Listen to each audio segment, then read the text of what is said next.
What people should be doing more of is rebooting movies that had interesting premises, but kind of fell down a little bit and fully fleshing out the premise. Because how often do you see a movie where you go, damn, I loved the premise of this. And then after the first act, they didn't stick the landing. That's why I think The Happening is like such a wonderful candidate for a reboot, because you're like, oh, it starts off so awesome. And then by the end, you're like, do I want to walk off an iron girder at a construction site for watching this movie? In 2022, two writers came together to finish what Universal Studios couldn't. A cinematic universe of monster movies called the Dark Universe. After 3 years and 30 scripts, their project was finally completed. Now, in 2025, they're back to attempt what's never been done before, a completely original cinematic universe entirely in podcast form. I'm Dalton DeShane. And I'm Dylan Roth. And you are now entering the Pod Universe.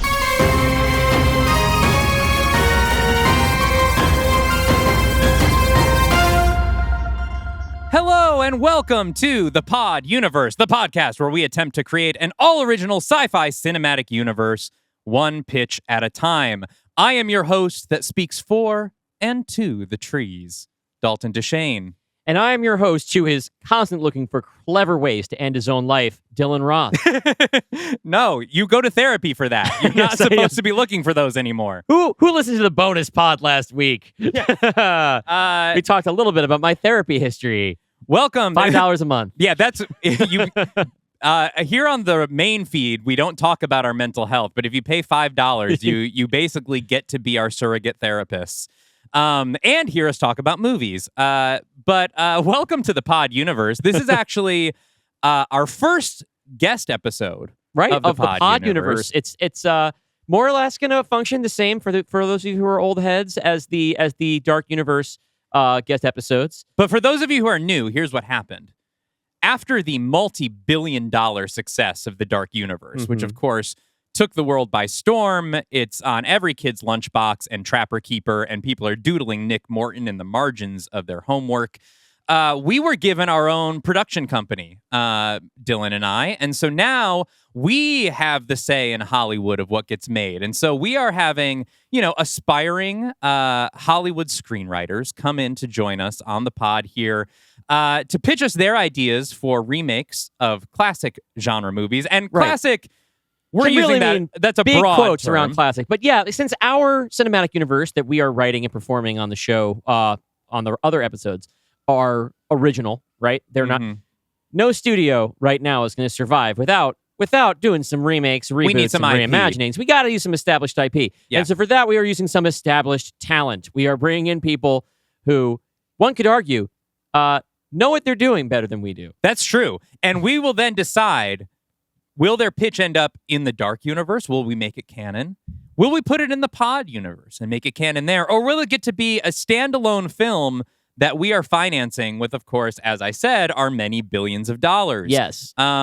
Please join our Patreon to add your $5 to those multi-billions. But today, we have a very special guest. Our guest this week is a writer and comedian who won 4 Emmys for his work on Last Week Tonight with John Oliver. Is it 4, Josh? Or is it 5? It is 4. Okay. No, it's 4. I know on Comedy Bang Bang there was it said 3, I think. 3.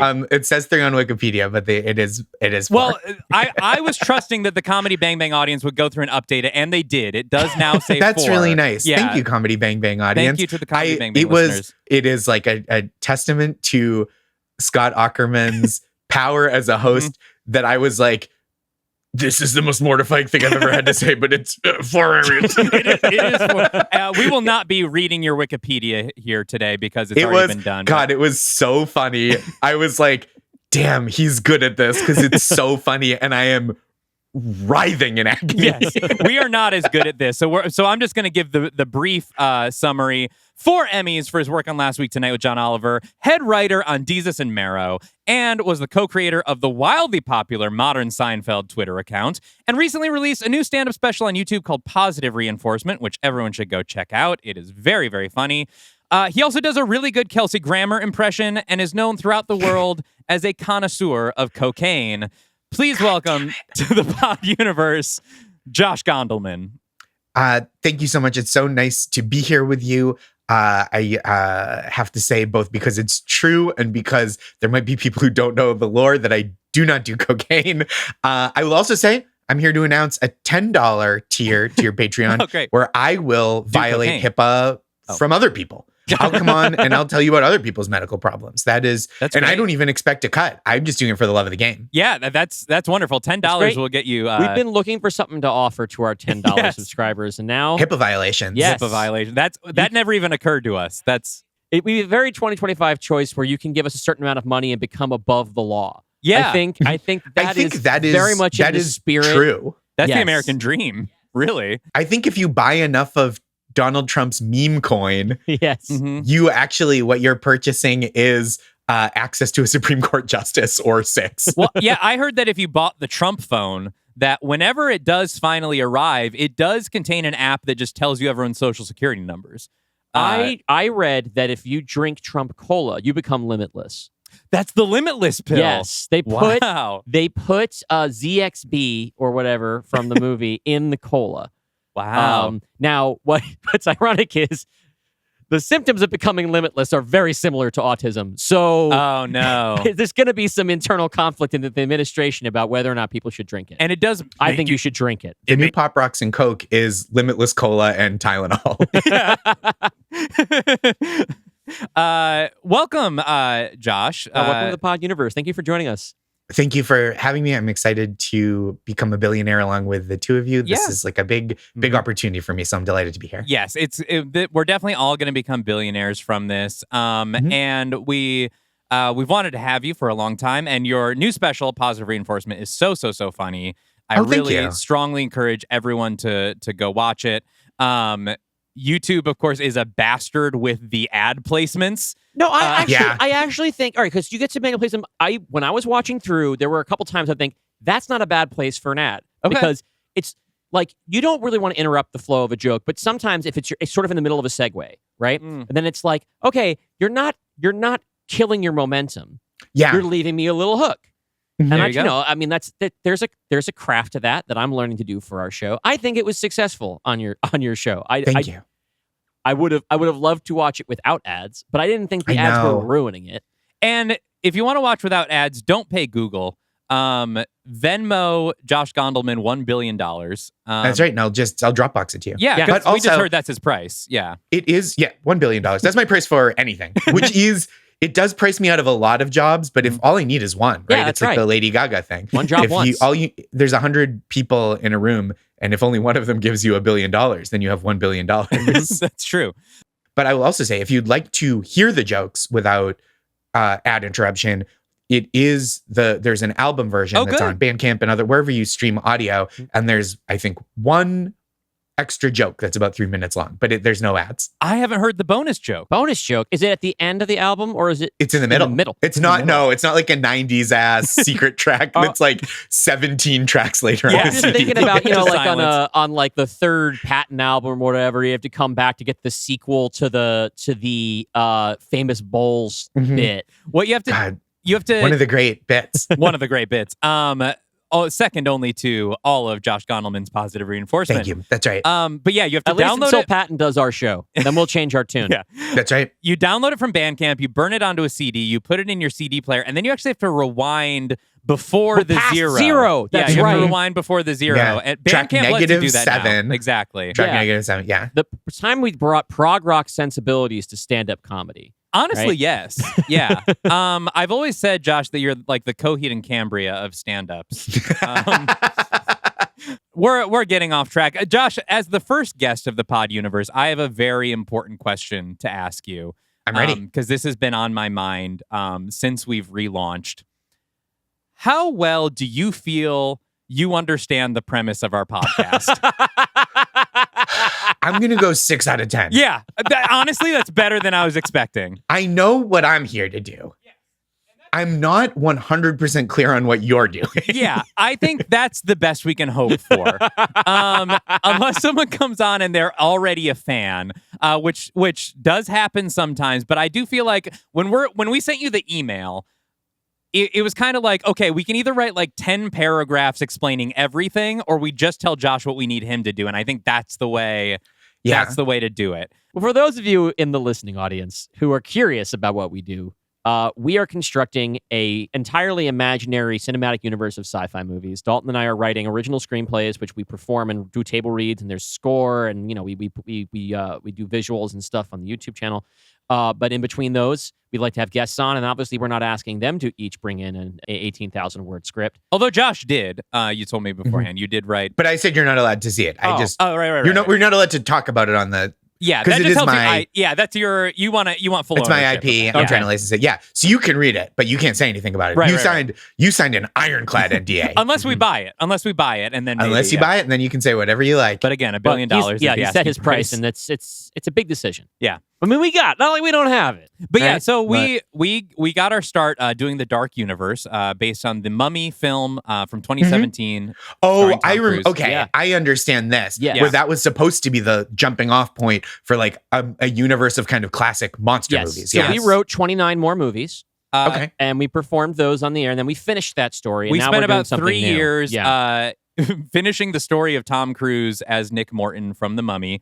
And then we finished it, and so now we're starting the Pod Universe. You can listen to our first pitch, Pod People, just previous to this on our feed if you want to jump in for our scripts, our full scripts.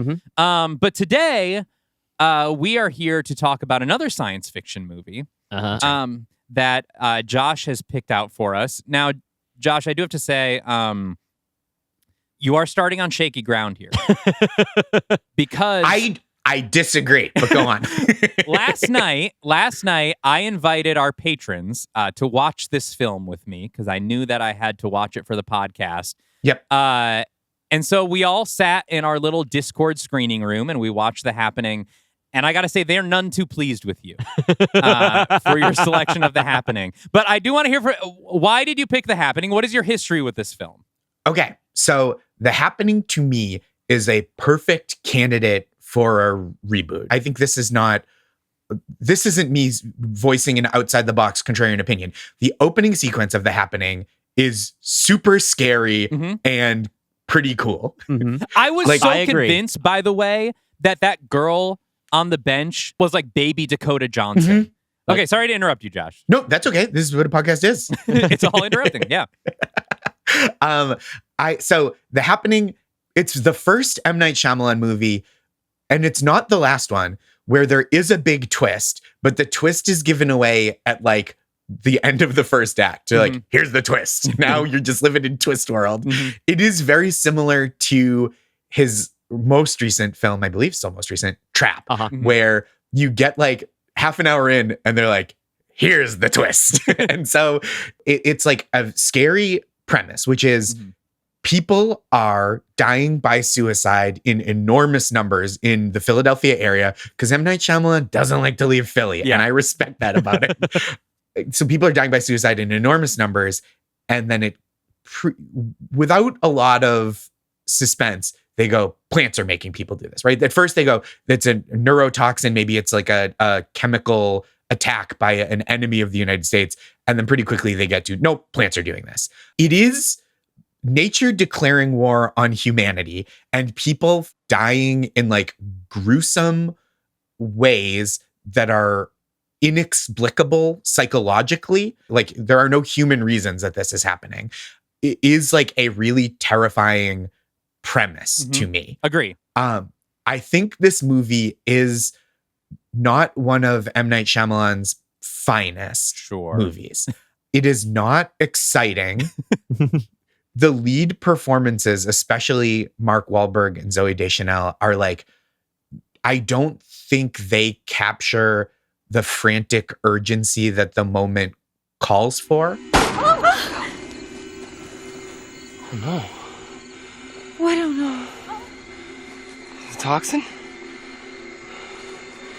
The toxin is affecting them? Which I think the problem with remakes is that often remakes of classic movies are done. And then it's like, even at its best, it's a slightly less good version of the classic movie, a reboot or a remake. I think one of the best reboots I've seen in a long time is the Naked Gun reboot. Yeah. Where I'm like, this rules, and it updates the original in like as fun and wonderful a way as is possible, while like kind of winking at the nostalgia, but not splashing around in it. I think that was awesome.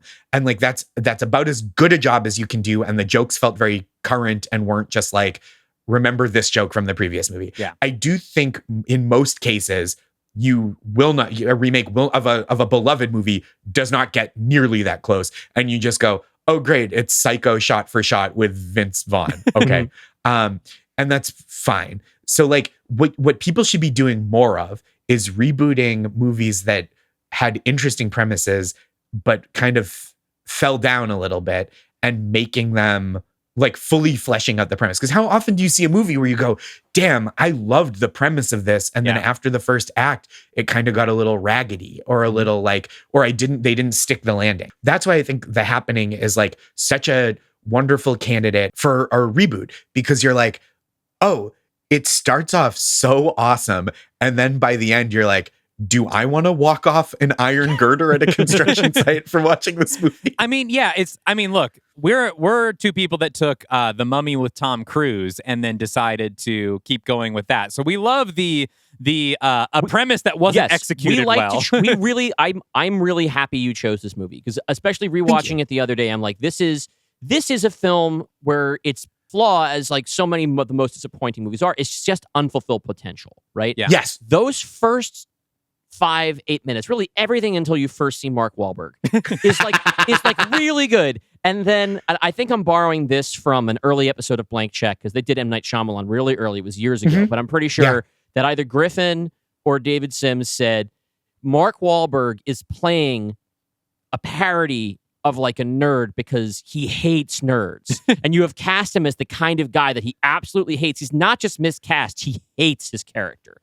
And he can't take him seriously. He whispers all his lines like they're a question? Yeah, he's just what? like, why? This is exactly the kind of guy that Mark Wahlberg looks at on the street and says, fucking pussy. I fucking hate this guy. Right? And I bet this guy gets up at like 8 a.m. Yeah. And he's making fun of himself with every line delivery, and in almost no scene is that what's asked for.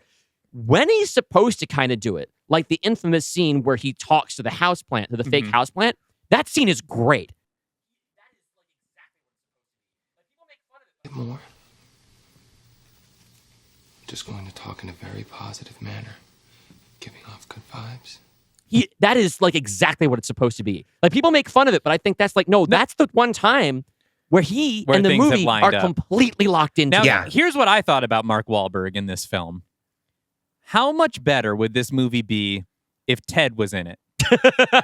And that's the talking teddy bear. Ted. I think if you're gonna put Mark Wahlberg in a movie, you gotta put Ted with him, because otherwise there's not really any reason to have him there. But like, we'll get to your remake in a second, Josh. Take your time. But my pitch would be exactly the same movie, but Ted is there commenting on it all. Like, okay, and it's set in Boston. Well, because it should be anyway if Mark the Wahlberg's Philadelphia of the East. Yes. But you got, Philadelphia is the Boston of the Mid-Atlantic. Josh, are you getting... You got Ted there being like, Yale is the Harvard of Western Connecticut. I'm kind of the Eric Adams of podcasts, where I just declare things to be the Boston of other things. Well, because Josh, you're from Boston, right? I grew up in the suburbs and lived in the city for a while. Yeah, I identify. It's easier just to say I'm from Boston. Do you think? Do you think that you'd be setting your? We're not there yet, but do you think that you would want to set your version of The Happening in the Boston area? I mean, I would love to set anything in the Boston area. I love an excuse to go back to Boston, and I do love. I have a lot of admiration and appreciation for M. Night Shyamalan. And I said it as a joke before, but I do love that he's like, I make my movies in Philadelphia and the greater Philadelphia area. And Mark Wahlberg, you will come and live here. And I think that is cool and good of him. I mean, I'm local to that area. I grew up in central Jersey, which was in that sort of that beautiful little belt of Jersey where you get both the New York and the Philly TV stations. Yep. And so you got to watch 90 minutes of The Simpsons every night. M. Night we thought of him as a local boy, which is what's funny is that then you have these little moments in The Happening where you get this really strange space alien M. Night Shyamalan dialogue where it's like, it's okay. She's she's going to the town of Princeton. Like the town of Princeton, what we all call it down there. Yeah, I mean, I thought it was really appropriate when we were watching this that our most recent film was Pod People, because I am not convinced that it was actually Zooey Deschanel or John Leguizamo in this movie. It seemed like they were like, well, we can't afford Zooey Deschanel. Can we get Pod Zooey Deschanel? Can we get the alien version who has just beamed down and is speaking our language for the very first time? Let me defend the casting of Zooey Deschanel in this movie. Okay, so one of the warning signs of the toxin hitting you in this movie is that you look kind of confused. And throughout this movie, Zooey Deschanel looks kind of confused all the time. And so you are constantly on edge that she is about to kill herself. So I don't know if this was the intent, but like the energy she's bringing to this role is pins and needles for me, because at any moment it seems like she's about to say something like, my shoes are wearing themselves. Huh? And then like pull out like a razor sharp copy of a Belle and Sebastian CD and slit her own throat. And of course it would be If You're Feeling Sinister, because it's a horror movie. But it's...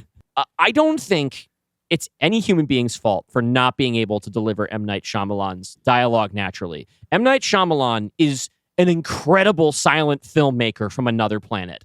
And it is tragic that people keep making him write and direct spoken dialogue for human beings. It is always the Achilles heel of all of his films. Yeah.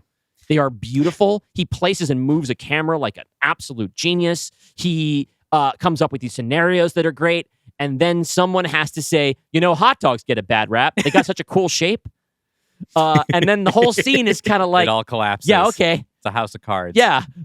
So, in a way, I think Zooey is exactly who this movie calls for. And I think his movies are kind of like up and down, not necessarily based on like how like good they are, quote unquote, but like how much fun and exciting stuff happens within them, right? Like he's like he's really brilliant at making a lot of visually and texturally interesting things happen in a movie. So like I brought up Trap before. It's the most recent one that I saw. I think it's the most recent one that came out. And I do think that there is so much awesome stuff that happens in the movie Trap, especially while they're still in the arena, like the first act or first half, before they get out and it kind of goes a little haywire, but still pretty fun.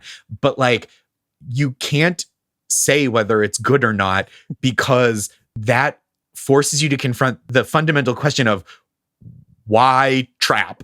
Like, the premise of the movie is such nonsense that it's like almost like 90s sitcom level episode of like, oh, they're sending AC Slater to space or like whatever, where you're just like, I guess that's what happens in this world. The idea of Trap is such a baffling, and it's supposedly, if you don't know, if listeners haven't seen the movie Trap, the police department of Philadelphia decides that they are going to catch this serial killer, but because they know he has tickets to an arena concert of a giant pop star. Basically like a Taylor Swift concert. Yeah. Yes.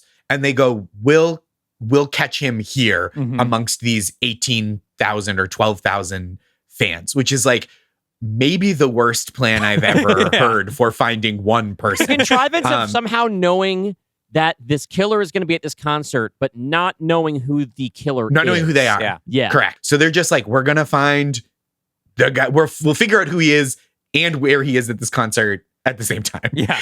They like knew that this person had a ticket, but not what seat they're in. So they're just really flying blind. They really have to bend it backwards. But yeah, the premise, like the brilliance of the idea being like, oh, no, this is a horror movie. This is not a crime thriller. This is a horror movie about being the serial killer who discovers he's walked into the trap to catch him, and having to find his way out of there with his daughter going there with the concert, having to engineer all these social situations to get himself in the right place at the right time to get out of there. Rules. It's so fun. It is mechanically so cool. And of course, the mechanics of the actual filmmaking are always great because, as I said, I love the way he moves the camera. A lot of people, that's what brought the early Spielberg comparisons, is how good he uses blocking and yada, yada. Yeah. Every time someone opens their mouth, I start laughing. So I think M. Night is at his best. Like you're saying, Josh, when he starts with this out of control premise that you just kind of have to accept from the opening credits. and then pushes it farther than you think he's going to go. Like, one of the genius moves of Trap is that the sort of twist of Trap is a structural twist that you kind of think it's all going to happen in this concert.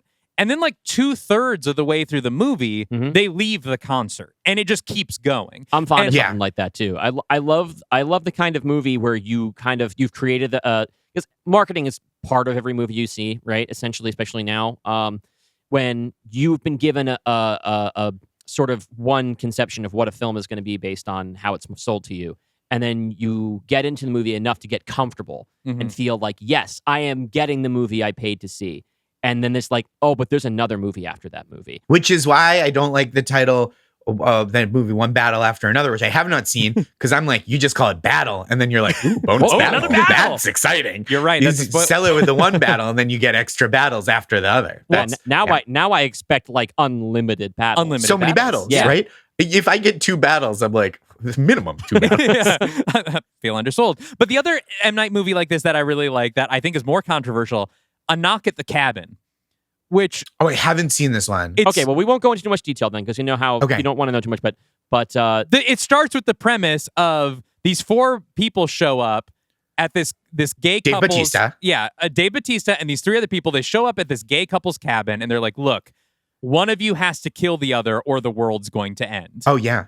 And then the question becomes, are these people crazy, or is the world actually ending?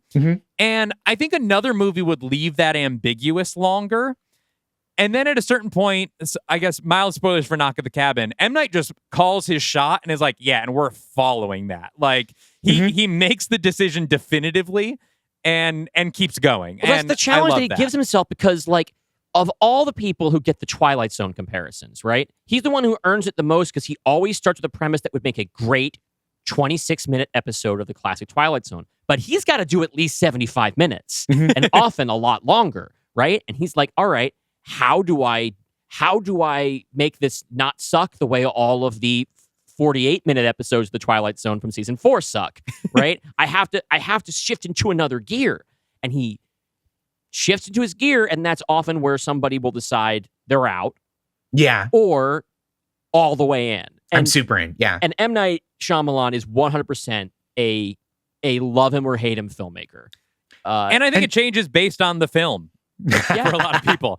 My wife Maris read the book. I forget what the title of the book that A Knock at the Cabin is based on. It's like slightly different. And when she was reading it, she was like, this is the scariest thing I've ever experienced. And like, I don't know that the movie, I don't know if the movie captures attention, but I remember when it came out being like, she was like reading it at night being like, this is so fucked up. I can't believe I'm reading this right now. I need to read that. And she was riveted. Yeah. Paul Tremblay is the author. Okay. I'm going to guess that the M. Night probably doesn't live up to that book. I think I don't remember it being something that scared me to my core. The book? The Cabin at the End of the World. No, Cabin at the End. The movie. I haven't read the book. Yeah. It wasn't really scary. I just really respected his vision of it. And so going back to The Happening, I think there's an interesting thing here where I was reading like interviews with M. Night and the cast and everything. And I think one of the things that happened here, I think a lot of M. Night movies live or die on how well he is able to capture his vision tonally. Because I think he wants to be maybe a more versatile filmmaker than he is, where he wanted The Happening to be a B movie. Like, he was shooting for The Blob. Like the 50s version. He wanted it to be like a classic 50s monster movie.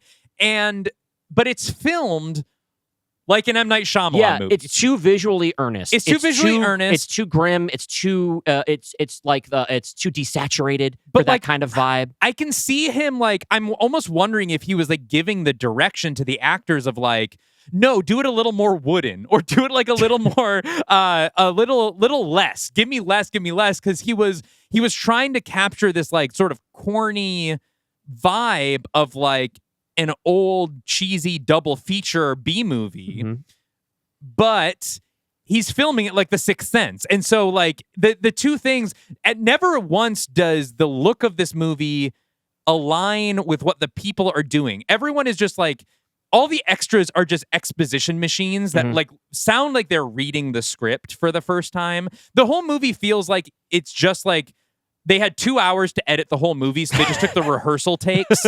Like, nobody thought the cameras were even running. They're just like running their lines for the first time. He's like, perfect, put that in. Because he's not an inept filmmaker, No, right? right, We so know that. The read at the time, because I mean, who knows?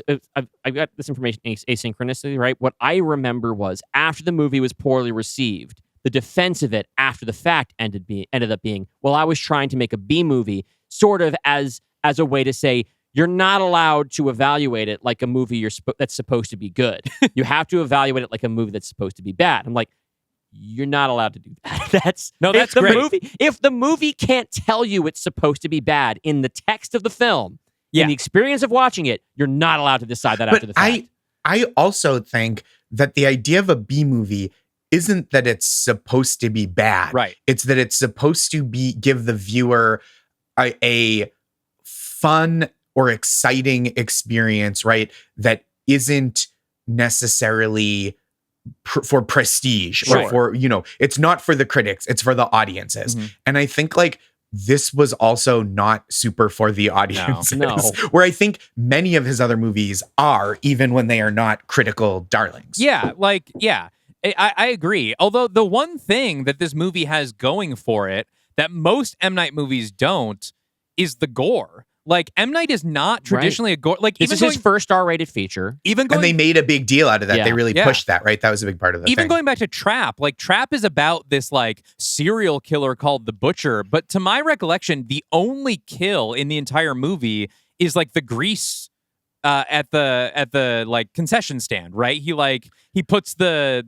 Right. He makes the grease thing blow up. It's conceptually gnarly, but you don't Yeah. see all that much, I don't think. But, like, he doesn't even kill anybody. Like, I think that's the only person he kills in the movie. It is not... He's supposed to be, like, the most violent serial killer, but that is not what the horror of the movie is. And I think that's really clever. But it was weird watching this, and, like, there are some cool... Like, the guy getting run over, doing the Tiananmen Square in front of the lawnmower is, like, a really gnarly visual. I think almost all the kills in this movie are chilling. Yeah. The only ones that I would the fucking kids getting shot by the rifle through the window. That is one of those moments where I'm like, oh, wow, okay. I don't think that's where the defense, I think, of this movie being like, no, it's supposed to kind of be like light entertainment. No, it's not. That's dude. brutal. You have two like high school kids shot on screen. You have like exit wounds. You see like the bullet hole in that one kid's head as they're all crying around his body. This is, I said bad before, and I actually, Josh put it much better. The idea is it's just supposed to be, it's more thrill ride entertainment or light entertainment than like deep entertainment, right? And I think like, even when you're evaluating like that, there is such a thing as like, this wasn't a good time, you know, like even with a B movie, like you can't, there is no defense of like, this was a B movie, so you have to like it. Like that doesn't, you just go, this is a B movie, so you can suspend certain elements of like disbelief or like a demand for certain technical perfection, which I think his movies are technically really good. Yeah. The problem is that like it looks really good, and like the production values are very strong, and all the things that you identify with B movie, especially the score, is haunting and beautiful. And there are lots of B movies with great scores, but they're different kind of great, right? They're more like quirky and like sort of like, you know, humming like or like we constantly talk about the trumpet sting in Creature of the Black Lagoon. Right? That's a great B movie score. James Newton Howard brings his Oscar best to this movie. It's a really haunting score that stays with you in a way that it really adds this atmosphere. It's just completely in conflict with the movie that Knight says he's making after the fact. And I think Mark Wahlberg's performance is central to that specifically, more even than certainly than Zooey Deschanel or John Leguizamo. He's not believable as the guy we're told he is, right? No. Which is like nerd teacher who's kind of out of his depth. And he's also not doing the fully Mark Wahlberg thing of like, sure, I'm textually a nerd, but I'm like nerd who's like a coiled hero ready to strike. So he's caught in this in-between thing where he's like, what he's doing and what he's bringing to the screen in terms of what you expect from Mark Wahlberg. He's not like subverting it enough to be interesting, but he's not doing the thing enough to be satisfying in that way either. And I think you're just kind of like, I'm along for the ride with this guy who's, what's it, the Dua Lipa, like, go on girl, give us nothing. Yeah. And that's why he needs Ted. Yeah. Well, that's why he needs Ted. He needs a foil. He needs a foil. And only a little bit into that movie, though, you start to realize, who would have been great in the lead role of this movie? John Leguizamo. So yeah. Not only does he deliver a really good performance as the character he is, he's so much more believable as the exact type of guy that Mark Wahlberg is failing to give us. Yes. Yeah. He just should have been the lead of the movie. There are two actors giving really good performances in this movie. One is John Leguizamo, who they get rid of way too early. I was heartbroken when he's like, I'm going somewhere else. And I was like, no, John, please, I need you in this movie. The other, in the third act of this movie, for some reason, Zooey Deschanel and Mark Wahlberg stumble into a Stephen King story already in progress. That is such a good way to put that. There is a religious old woman who is like half Carrie's mother and half Kathy Bates in Misery. Who just is like living in a cabin and has her own thing going on that I don't understand and is never really articulated. There's something about a doll in a bed. It's completely bizarre, but what's important is that actress knows what movie she's in. It's not The Happening. Like I said, it's some Stephen King thing that was shooting on the same lot and the schedules overlapped the wrong way. But M. Night and Mike Flanagan decided to swap movies just for like 3 days of shooting, just for shits and giggles. Yeah. This wasn't my pitch, but honestly, you talking about this character this way makes me think that the pod universe version of this is just her story during The Happening of like, how did we get to this point? Mark Wahlberg and Zooey Deschanel are there for 15 total minutes, and then gone.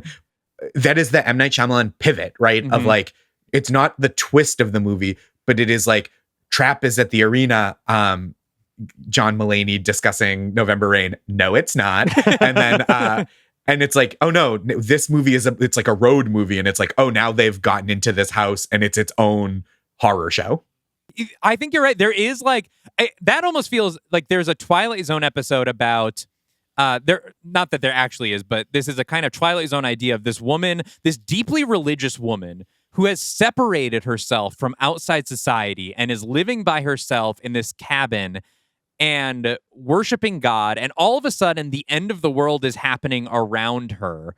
And like, it doesn't affect her, but it does, you know? Like, there is a kind of Twilight Zone thing of being the last man on Earth. Sure, it's a recurring theme. But what if you are the last man on Earth and you've already tried to be the last man on Earth? Like, you've already withdrawn from everyone else on the Earth. And because of the apocalypse, now the world is coming to you. Yeah. That is a fun angle.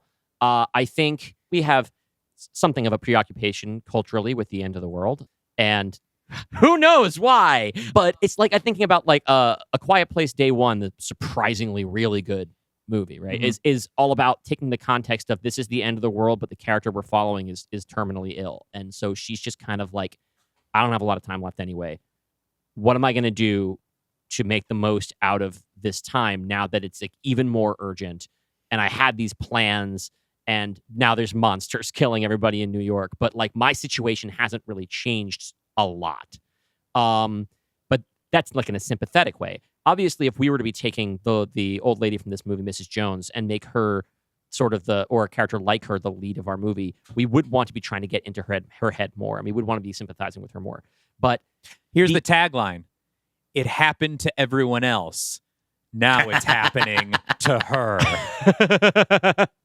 They say happened so many times in this movie. But there are also times where you can tell that they are painstakingly avoiding using the word happening. Something is occurring. Yeah. I've never heard somebody, Alan Ruck and two different of the Roy. Yeah, kids there's two Roys in this. We have both Alan Ruck and later a surprise Jeremy Strong doing quite an accent. Jeremy Strong going method for the He's- happening. He's doing the B-movie performance. Make Jeremy perfectly. Strong the lead. Honestly, Like yeah. John Leguizamo or Jeremy Strong. I just think they both bring so much more like dynamism and commitment to the reality than Mark Wahlberg does. It's honestly, I think in Mark Wahlberg's head, every time he's acting, he's like, if this was me, I would just stop it from happening.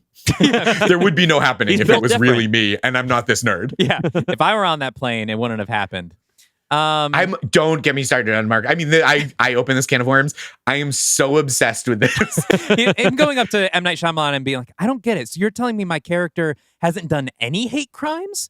Yeah, I'm just exactly. really having a hard time getting in the headspace of someone like that. It is really kind of one of the things that makes The Happening like not just a horror movie, but it's a disaster movie, right? Because the characters we're following actually have no effect on the larger plot around them.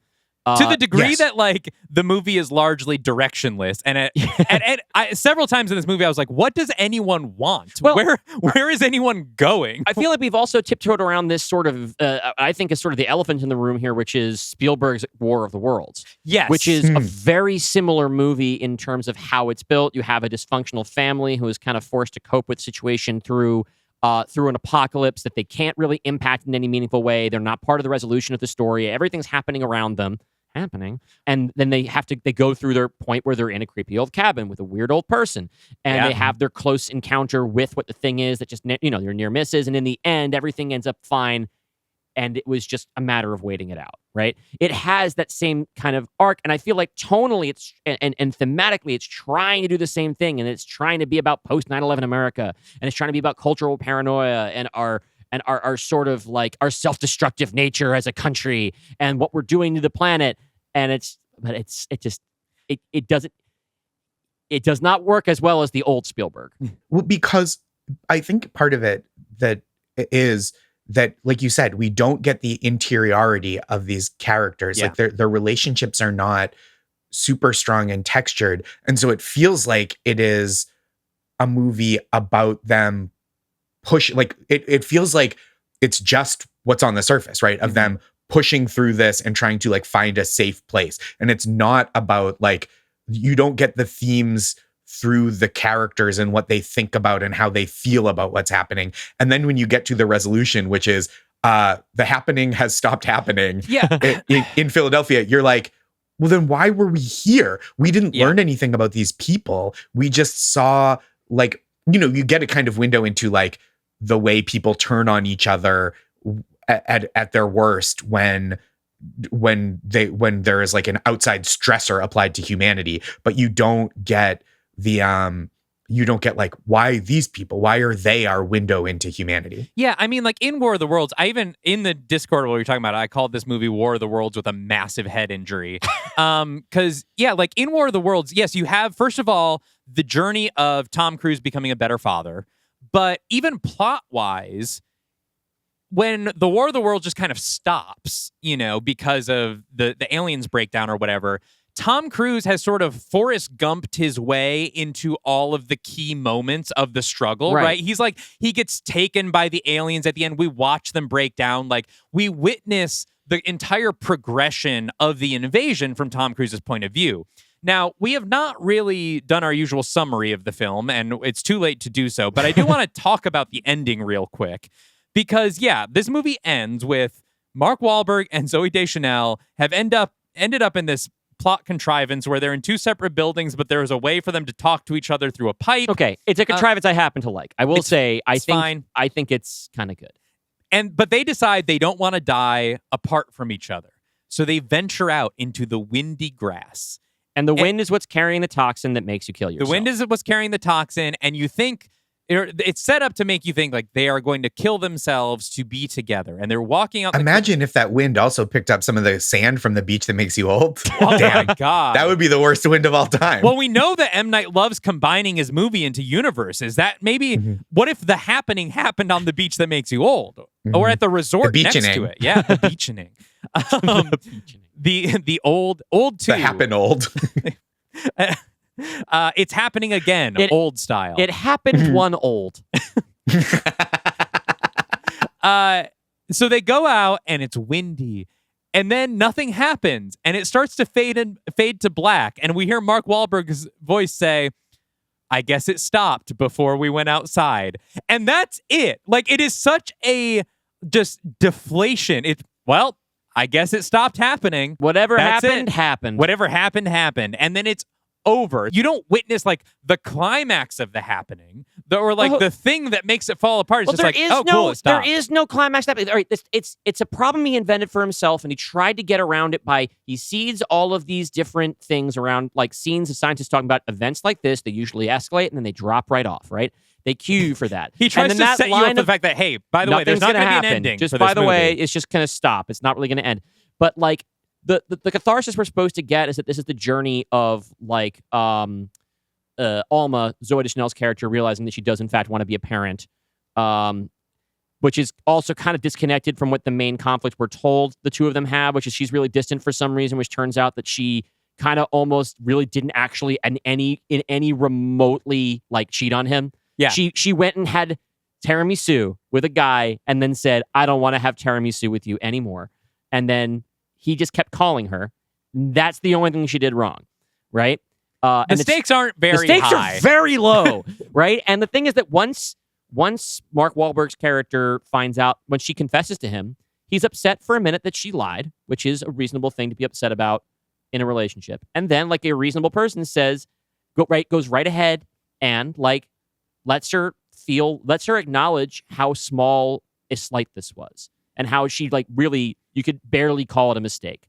The one, I think, successful moment of like character for Mark Wahlberg is when he makes the joke about going to the pharmacy and buying cough syrup that he didn't need. And I'm like, that was cute. I like that, where he's basically like, he knows. You feel like a person. The now problem for is a that she's a brief moment. Yeah, the problem that they've been having, the conflict really is that she's been punishing herself for feeling as if she's been disloyal and not being able to fess up to it. When in actuality, if she had told him exactly what happened, it would have been fine, which I think is kind of sweet, but doesn't really mesh with anything else in this movie. Well, no, it does, because she's worried that this thing is going to destroy them, and then it just kind of goes away. Just like the happening. Except the happening killed so many people. But it didn't kill them. It didn't kill them, and that's what counts. Yeah. The only two people in the world that matter, Yes. plus the kid. Plus that kid.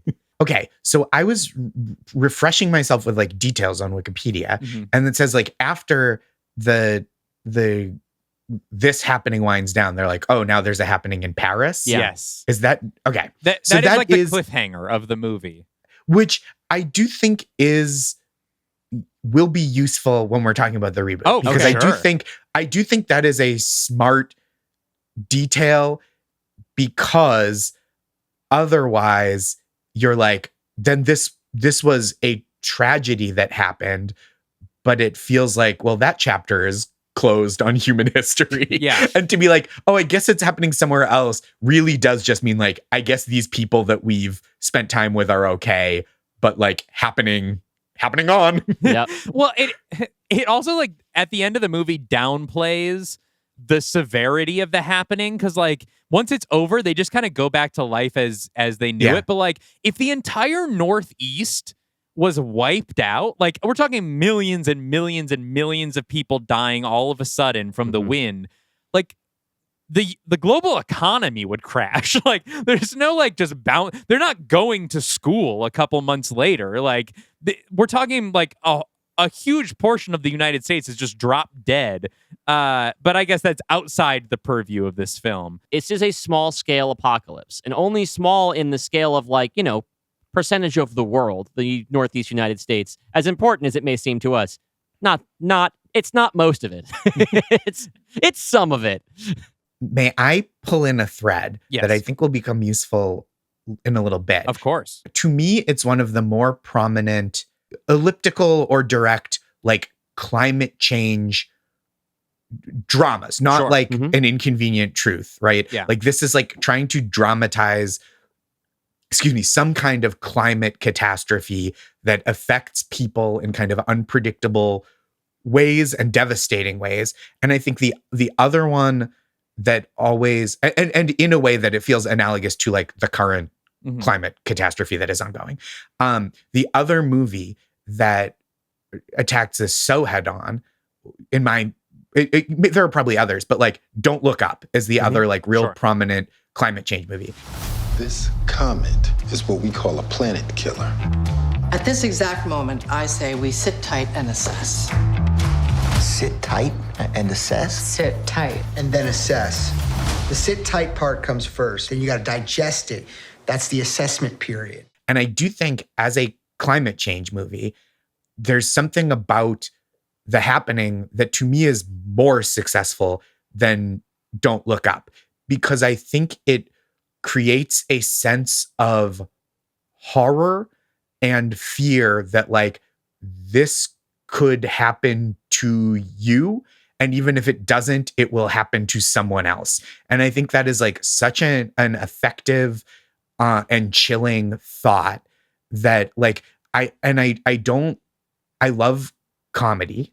I'm a big fan of comedy, but I think a climate change comedy isn't going to be as effective just bedrock. Like the ceiling is so much lower than climate change horror and like how visceral people's reactions to it can be. Well, it's kind of like that post about how climate change is going to be like a series of disasters seen through cell phones. Through your phone. Until it happens to you. Yeah. And that's kind of what, being generous to this movie, but that is like a horror that is kind of presented here, which is like, it happens to this, isolated area, which in our actual world, we are used to being like the global south, right? Like where, it's a tsunami somewhere outside of America, but like this time it happens in America.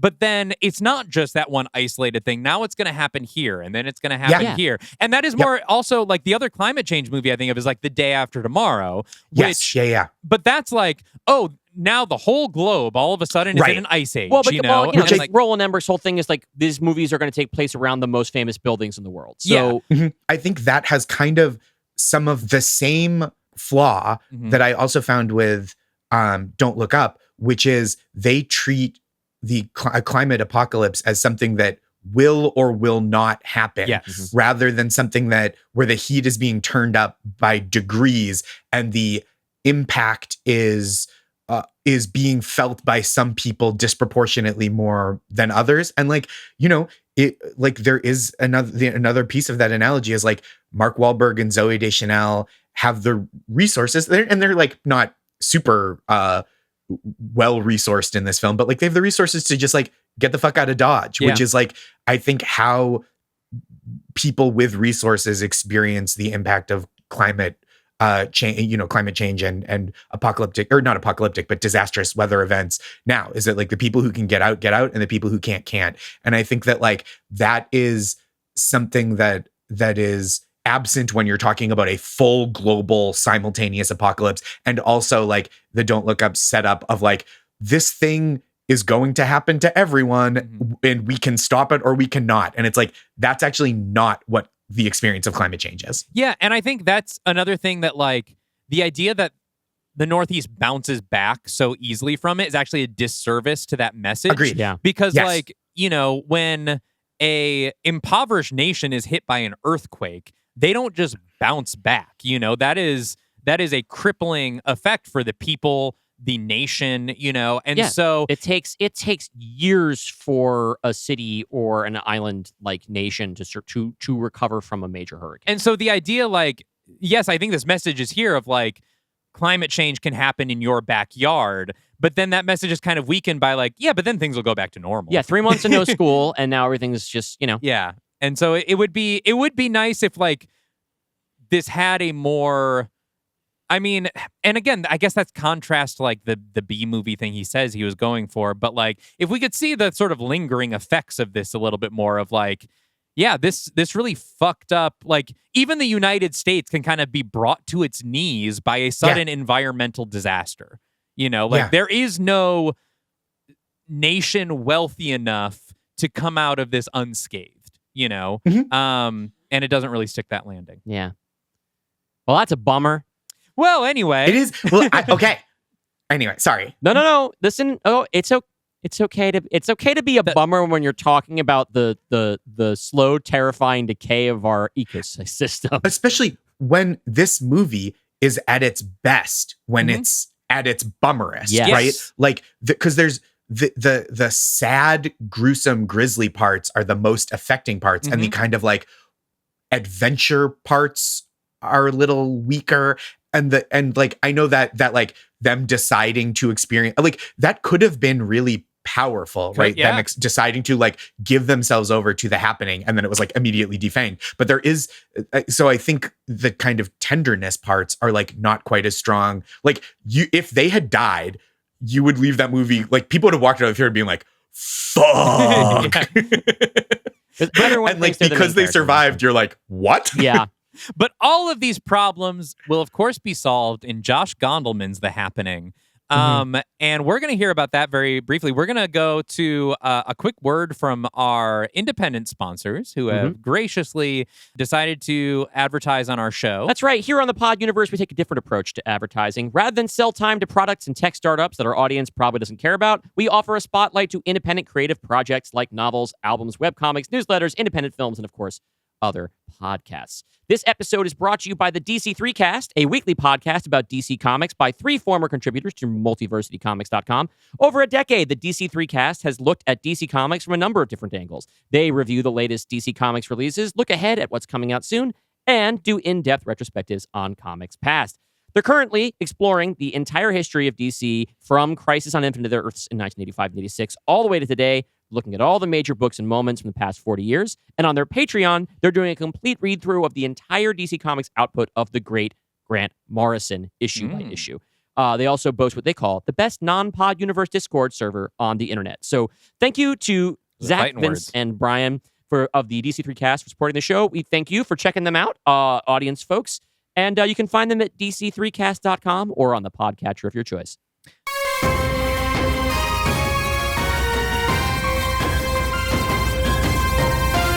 We are back here in the Pod Universe with Dylan and Dalton and our guest, Josh Gondelman, who is about to tell us what he's going to reimagine for us.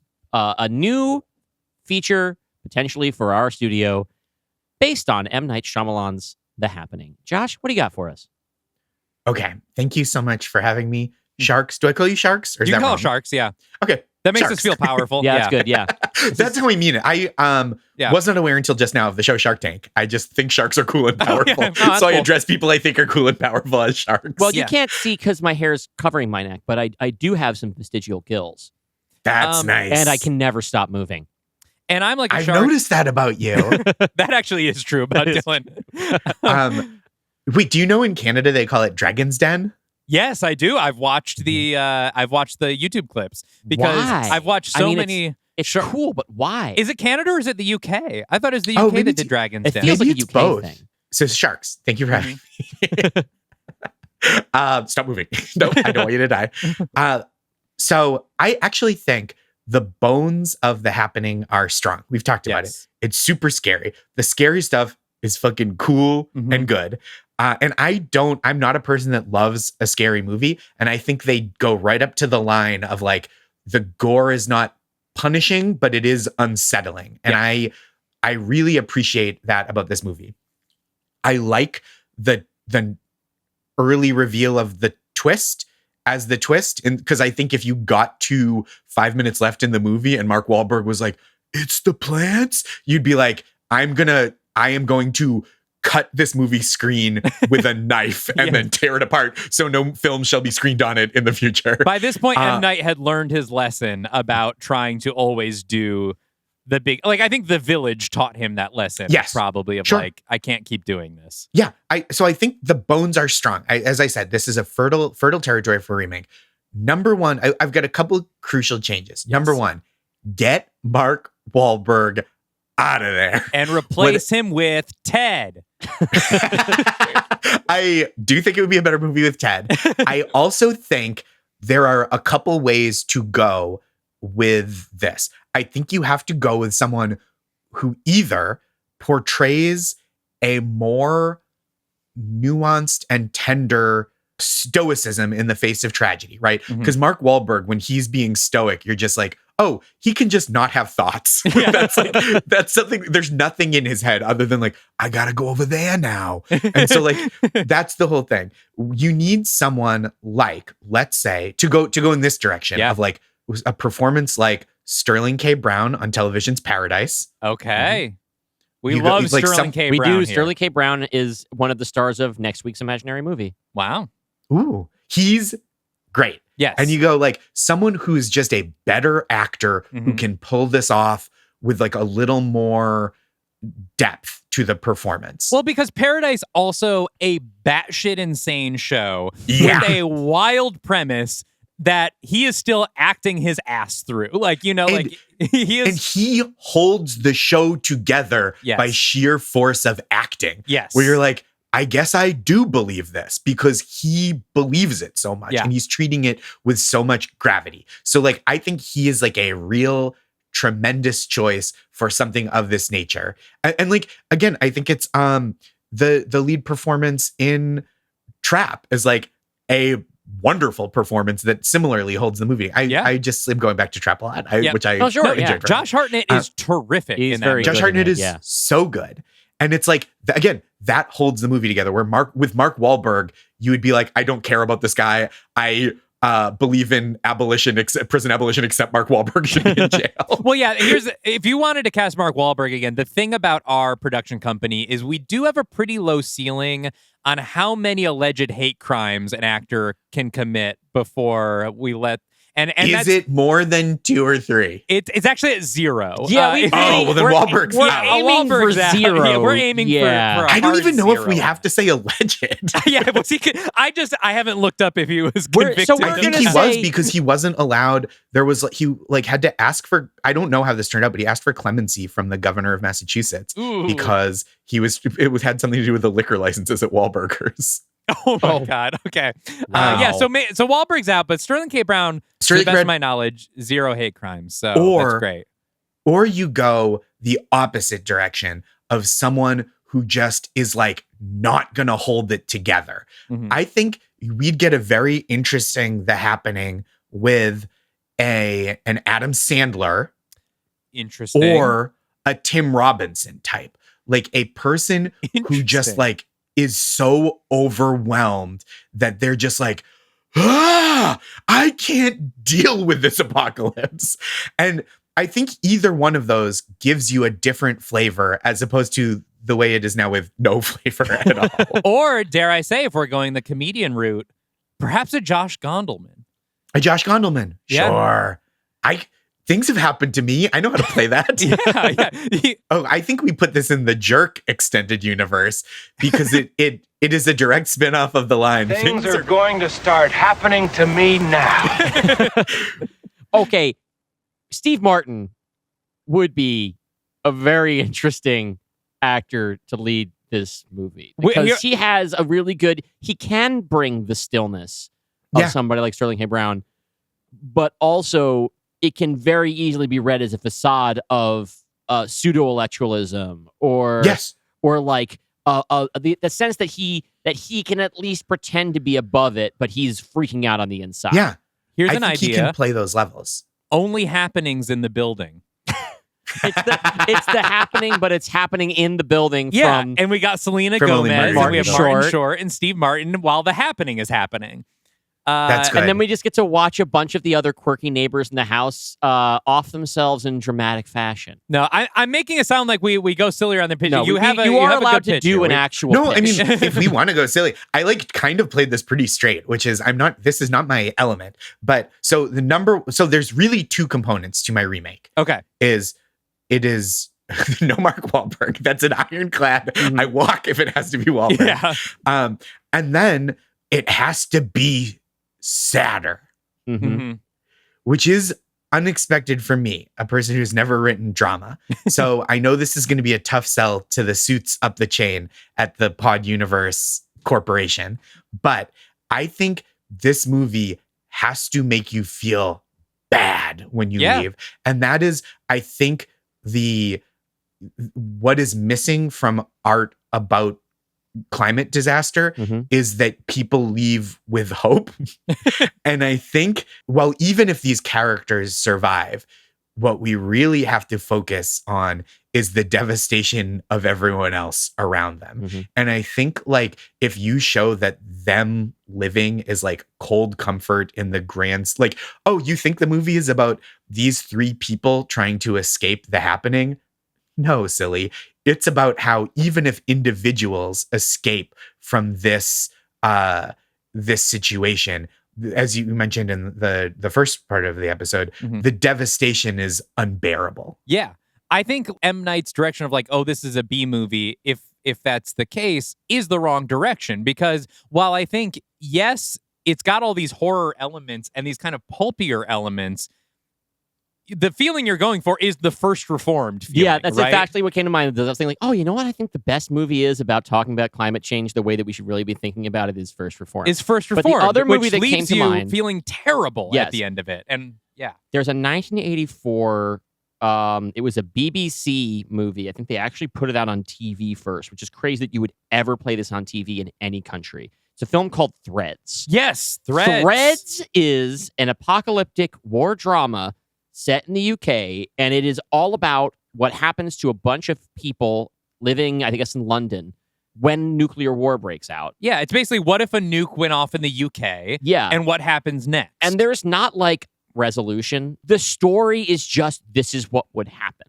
Yeah, it tries to play it like as scientifically as possible. It's like this would be the actual, you know, on the ground fallout. Considered one of the best science fiction films of all time in terms of A, its realism, and B, it's just like gripping, raw, emotional thing. I have never put myself through it. Yeah. But it sounds like that's the kind of movie we're trying to make. I think we got to go there with this. I think the elements that are really successful are like the sadness and the gruesomeness and the kind of like, do people band together or do people turn against each other? And I think like it is almost equally functional as like a pandemic allegory. Yeah. Because it really is about like, do people consider individual survival a victory in the face of mass casualties, which it both is and isn't, of course. And it's like, and it especially isn't when the survival is like at the expense of the people you left behind rather than a failure to save them. Yeah. And it's, I mean, I was thinking, of course, of the pandemic watching it because it's also an airborne thing, right? It's not something, it's not like a monster movie where you can just like hide from it. You know, it is, there is the kind of very silly scene where they're running from the wind, but of course the wind catches up to them because it's the wind. It's the wind, you know? right? And it's the kind of thing where like this movie suffers from a lot of moments that are easy to make fun of out of context, which is poison in the social media age for a movie, right? Like this was a little bit on the cusp of that. Like word of mouth for the things about this movie you can make fun of or can make an SNL sketch about or whatever. There's a lot of them. Yeah, I actually watching this now years later and thinking about like having now lived through something where like, you know, there was the phase of in the pandemic when we were all kind of figuring out exactly what was and wasn't effective in keeping you safe, of the idea of like sealing your windows and stuff like that. Yeah. And being afraid of just like washing your groceries. Washing your groceries. I'm upwind of that guy who's not wearing a mask. That kind of stuff. That it hits much more sincerely now. Yes. But I think what we're missing is what makes us feel out of time now. It doesn't capture a Trump era version of stupidity where people will straight up go like, that isn't happening. That person who died from the happening had underlying mental health issues. This was always going to happening to them. And so like, I do think it feels a little out of time that we're not getting like this systemic failure to deal with the happening, which is, I think, something they did really well in Don't Look Up. I think they go, there's a lot of people that just will straight up go like, who cares? This doesn't exist. And I think like, who cares? This doesn't exist in the face of something that has claimed mass casualties already is like extremely bone chilling and would add another layer to the happening universe. Like really leaning into both the not inevitability. I think that's wrong.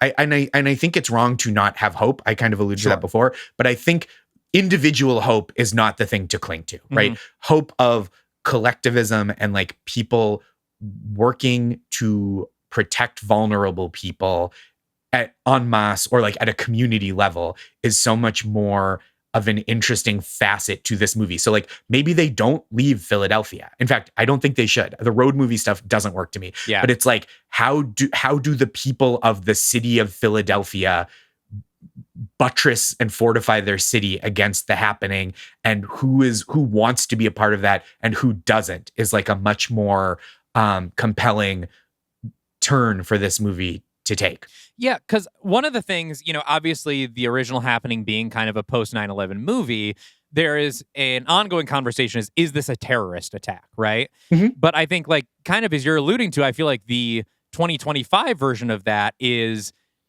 this a result of our political opponents doing this? Or, like it's more of an internal conflict of this person I don't like in this country is responsible, or this is actually not happening at all. This is fake, or this is, a hoax of some kind. The conspiracy theory, like deep subplot of this movie would of the original The Happening would be much closer to the surface on it would be like a bunch of conflicting conspiracies that don't really make sense, but everyone has their kind of own pet idea of what's happening. There's a thought that came to mind. It was a really grim one, but that's the kind of movie that we're making now. That's right. That it was like too grim a thing to bring up when we were talking about it as a comedy, even though it is kind of a funny idea in a very sick way.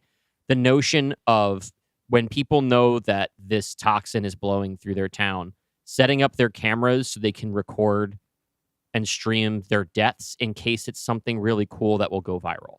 The idea that like you're POV, right now, you're about to get happening.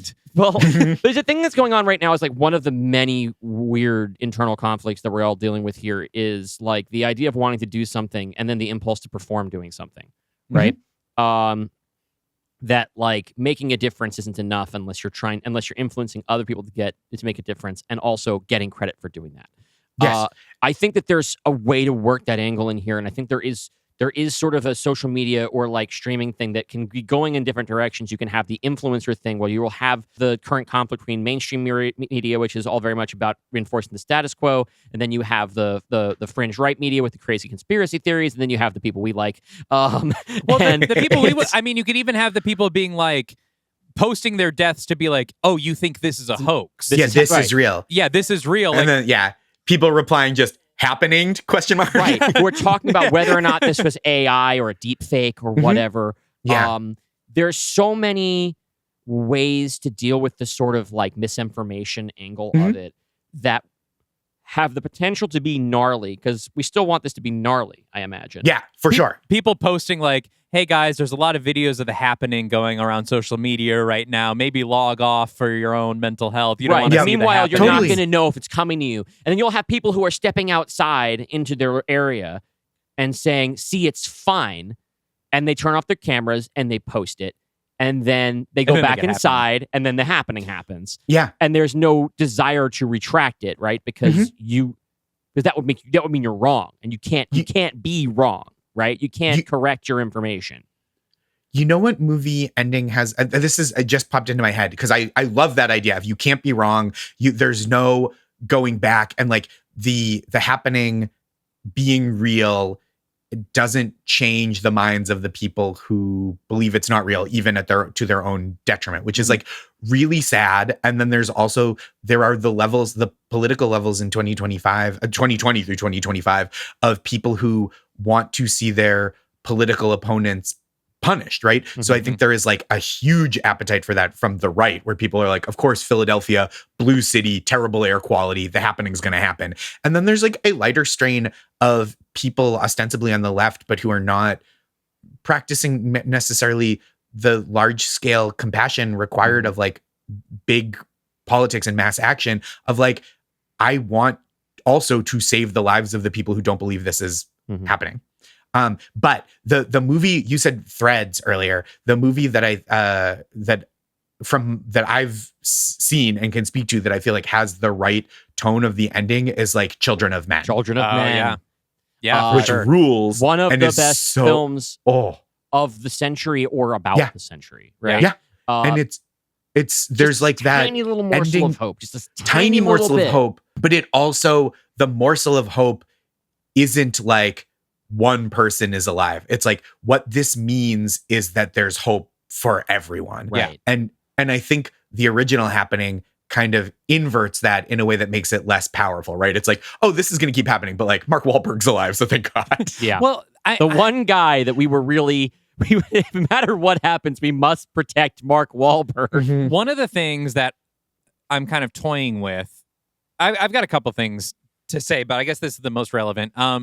There's a thing in that doesn't make any sense, and we would need to find a way to make it make more sense. But in the original Happening, there's a thing that like if the group of people you're with is small enough, you can't get happeninged.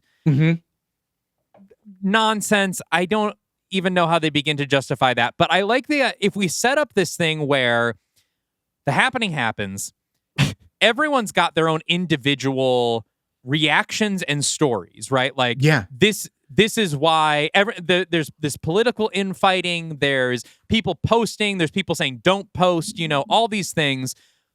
But what if the cure is actually the more people you have together, the more protected you are, right? So it's this idea of they have to come together as a collective in order to survive.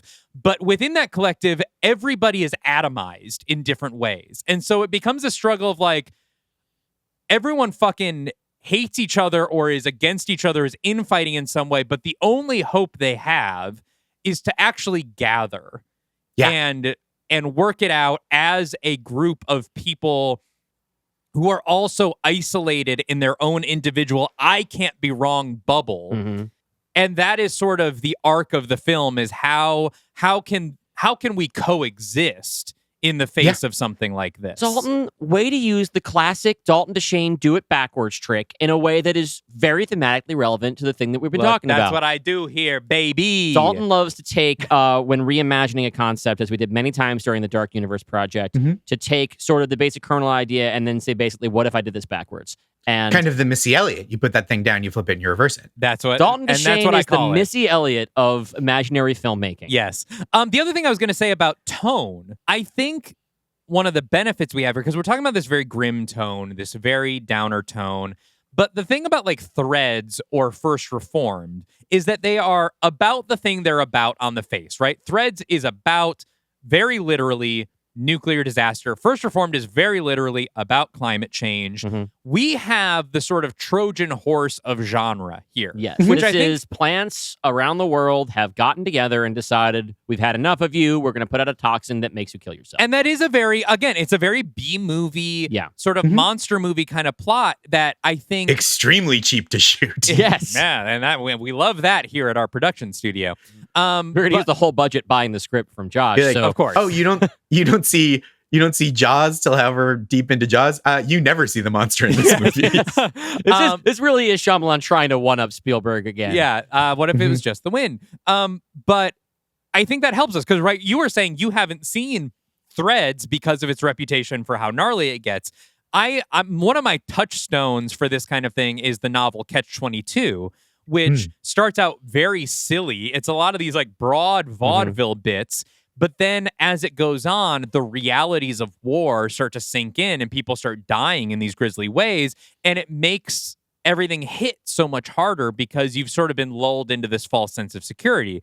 And I think we have that benefit on our side of like, because we're one step removed from this, this is literally about our climate apocalypse, we can go for this, we can have that grisly ending hit, but still sell it as get people in seats of like, this is kind of, it's a remake of The Happening. This will be fun. Yeah. And then knock everyone back on their coal mine and asses when it ends up being a really heavy, I like message. that. I think that's what science fiction is for, right? Yeah. I actually kind of, it's considered one of the best sci-fi movies of all time. I don't actually think Threads should be considered a sci-fi movie because it's just a disaster movie about a disaster that has not happened. But it is no fiction about science. Yes, it is future historical fiction. It's the kind of thing where like I sort of look, like, even though it's a little bit bendier, like I don't think, for instance, Gravity is a science fiction movie because we have space shuttles. There really is no air up there. And gravity functions more or less the way it's supposed to in the film. Yeah. But like Right. This There's not would- fictional science. Exactly. Yes. It's not a speculative I movie, think right? it should be a speculative thing where, like, and beyond social sci-fi, which is more like what if an impossible or unlikely thing happened that was not based on a technology or an external force, but based on like something that in human interaction, right? What science fiction should do is reframe something important to you that's relevant to your world in enough of a way that allows you to reevaluate it from a different perspective. And this is exactly what that is, right? Like we're talking about, like, some people are going to watch it and they're going to say, what a scary disaster movie. But most people are going to watch it and be like, oh, this is about climate change. And those people are going to have a conversation. And most likely, most of the people are going to say, no, you're wrong about how you interpret this movie. And we're done having the conversation. But if like 10 people don't and have the conversation, or at least have an internal dialogue with themselves about what this means to them, then it has done a good job as a science fiction film. And I don't even think I think let's give even bonus generosity to the audience, because I think that's exactly the right way to think about it as filmmakers. And I think even if people walk away without taking in the full depth of what we're trying to do, they will still get the feeling of, oh, nature turning against people is really scary, and people coming together to create solutions for the good of all humanity is hopeful. And I think, like, even if they don't connect that to anything else, they're still getting the like textual level of like, these are things that are true. Yeah. I mean, so I've been thinking about the arc of our movie and how bleak we want to get with the ending. Josh, have you seen The Mist? No, I've not seen them. I think I've read the short story though. Yeah. Okay, so you know how bleak it gets. Yes. Well, that ending is not in the short story. Oh, is it not? I don't know, because that is I have exclusive not to the read movie. the short story. I will not spoil the ending for you, but it is one of the bleakest ending in cinemas, in cinema history. And I'm wondering if this is the direction we want to go. Here's my pitch. Am I to you, talking about Josh. The Mist, or am I thinking of The Fog? Is that a The different Fog thing? is John Carpenter. The Mist is a Frank Darabont film based on a Stephen King short story. So I have read The Mist. Yeah. Yes. Okay. Yeah. Okay. Here's my pitch to you, Josh. And as the person in creative control, you have the sign off on this, whether this feels right. I'm here to collaborate, baby. So Act 1, we get the happening starts happening. Everyone's doing their individual. We get all the stuff, people filming, all the conflict we talked about. Act 2, they learn that community is the way to survive. We have to all amass. And so they start assembling in Philadelphia and trying to bring people together.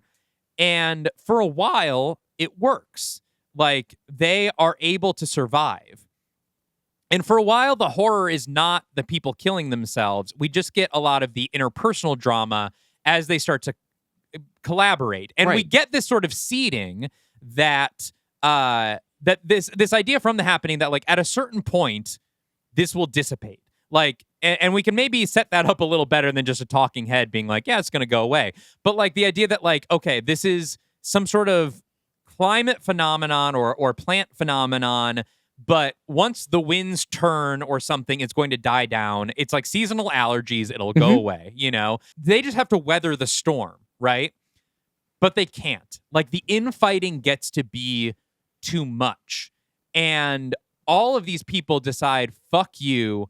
And we've got our central characters trying to hold the center. They're like, no, don't go. If you go, you will die. Like, we need, I don't care how much, like, this infight, like, we have to stay together. But they can't. The community collapses and people start leaving. And our people, our main characters are like, no, like, please stay. If you leave, we'll die.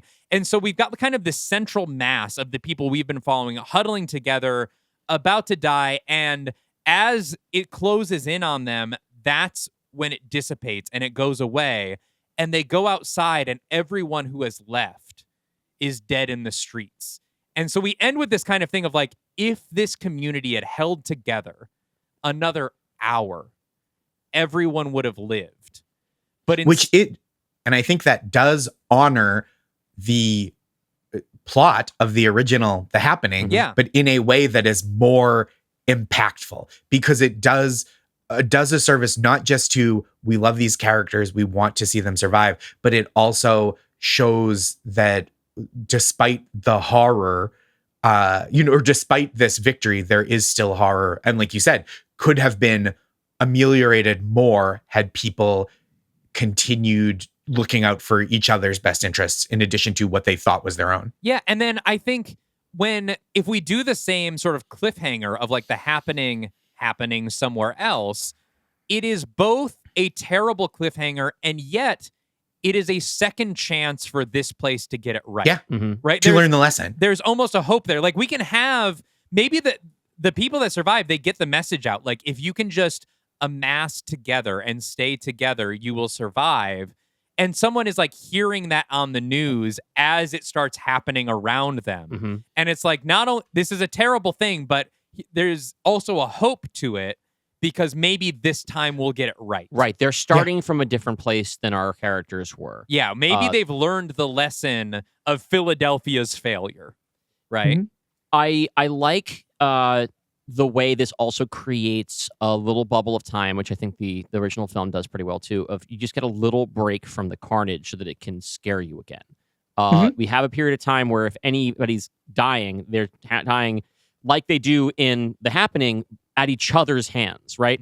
The only like late act 2 deaths of The Happening that we see, we hear some, we get some distance from them, right? Is the 2 kids getting shot outside the house. We can have a moment like that, or we could just not have one, right? We just have this thing where it goes back through there.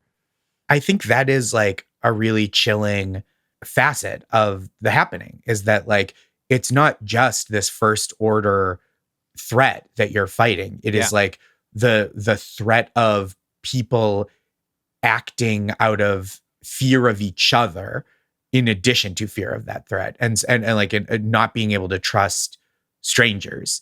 And I think that is like really affecting. And I think it fits with the theme of the rehappening, or title TK. It's happening again. It's happening again. Yeah, it is. So I think that is like a really fascinating and terrifying aspect of the original to keep intact. I think that if we're going to stick with the misinformation or denial angle, I actually think It's Not Happening might be a good title, in that it's kind of a joke. This isn't happening. This isn't happening is what almost kind of feels like a late 90s slasher movie, like I Know What You Did Last Summer or whatever. But like This Isn't Happening, very much in the vein of Don't Look Up, right? Yeah, I suppose it's a complete sentence. It has that sort of denial of reality. Yes. The only thing I'm concerned about, and it's just because of the language that we're using. We keep talking about these characters in the center, and they have to try to hold everything together. You're talking about this scene where they walk out and they say that everybody else has died except these people who were trying to hold it all together. And I just got this goofy image in my head of it fading to black, and the text comes up, Gavin Newsom for president 2028. There's third way politics. We have to do better than that. But I think 2 things, right? I think one thing is, I think one of the worst people involved has to survive despite going out into The Happening. I think that you're like, sometimes the worst people just have great luck. And I think that's like important to acknowledge. And then I also think that like we're saying center as like a physical center. Right? I understand that. No. I'm with you. I think we're just like let's define the terms out loud for the audience. But I do think there is a way to show that coming together in a physical center is not the same as trying to compromise in a rhetorical or philosophical center. This is actually a radical proposition. Yes. Yeah. But I think that if we want to, and I always do, draw more direct parallels to the things that doom us as a country, and allow me to be more textually leftist. I think that there could perhaps be at some point during one of the crises that they encounter while they're all locked into this space, that there is some sort of finite resource, and they realize that we have a few more people than we can actually keep here, or at least someone has calculated that. They haven't proven that that's the case, right? And then there has to be examination. Okay, who do we get rid of? And we have to have our characters reject the premise, being like, the assumption that you're making here that we can't all do this together, you haven't presented sufficient evidence of that. Yeah, we need to stay together. No one gets left behind. No, we have to. If we do this and someone gets left behind, then we've defeated the entire purpose of what we're doing, right? And it can't be like a eugenicist premise of like the people who are in bad condition should be sacrificed to inevitability. I mean, it's just probably too on the nose, but be able to be like, you could have the group of people being like, oh, these people aren't fit to survive, the right-wing eugenicist thing, and you can have the sort of centrist position of, well, if we all have to stay together, these people are going to leave if we let these people stay, right? So we have to throw these people out who are more vulnerable because these people don't like them, and we think we need them more. Well, these are, of course... We're getting really ham-fisted here. This is probably too much. The thing I was thinking about, like, away from the centrist politics was just the way a lot of, like, actual leftist communes or organizations can fall apart from infighting in a really sad way. Like, this is maybe really inside baseball, but, like, we're at the point where, like, in just the past few months, both Silver Sprocket Comics and Blue Stockings here in New York City have closed up shop or, like, come to some sort of end that was partially economically motivated because of capitalism, but also because of some sort of internal group dynamic that fell apart. And you need to define those organizations for the audience. Yes, Silver Sprocket was a comics collective based out in California. Blue Stockings is a queer bookstore here in New York City that's been running for like decades. And it made me think a lot also about Maddie Lubchansky's new book. Simplicity, which we'll be talking about every episode of the show from now on. But there is, I think that's such a good point of like, even people with utopian ideals are pushed up. And I think like there's something really interesting dramatically about how do we keep idealism alive and mutual support alive, knowing that that's not foolproof, right? Knowing that like, even if we try to do our best for every single person, it's like, I mean, to get very New Jersey about it, everything dies, baby. That's a fact. And so like, it is, I think like that is a really beautiful proposition, right? Of like, how do you maintain hope knowing that even like, there's just no way that utopian ideals have fully utopian results because of people. Yeah. And I mean, we talk obviously there's so much conversation about like, true communism has never been tried and things like that. And like, I think the message of our film can kind of, even with its bleak ending, be this failed, but next time it might not. Yeah. Like, and that is what we want people to go away from, that like, even when communities fall apart, whether they are big tent communities like we have here that include the worst of the worst and the best of the best, or these sort of communities like the Simplicity commune or queer collectives and things like that, even when those fall apart, that doesn't mean that this idea of community needs to be abandoned. It just means we learn lessons and we try again, and that can be the sort of ultimate message. And I think something like that ideal, right? Keeping that alive allows for a small victory to be very meaningful. Yeah. Beyond the characters themselves, right? Like where again, I think in the original, The Happening, the small victory does not feel like a stand-in for a bigger victory because it was just like, if you run far enough away, maybe that works. And so I think like having that same kind of success of like a small group surviving a terrible circumstance and showing what the potential for other bigger groups to survive in similar ways. Yeah, I think that's like really, I think we've fixed the end of the film and made it both bleaker and more hopeful. I mean, to maybe even get rid of the thing of like The Happening just stops.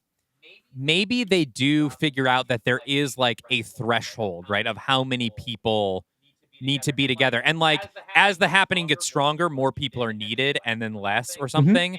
And they know what that threshold is, and they're under it by like one person. Yeah, I think maybe... And they're able to convince one person to come back. And like...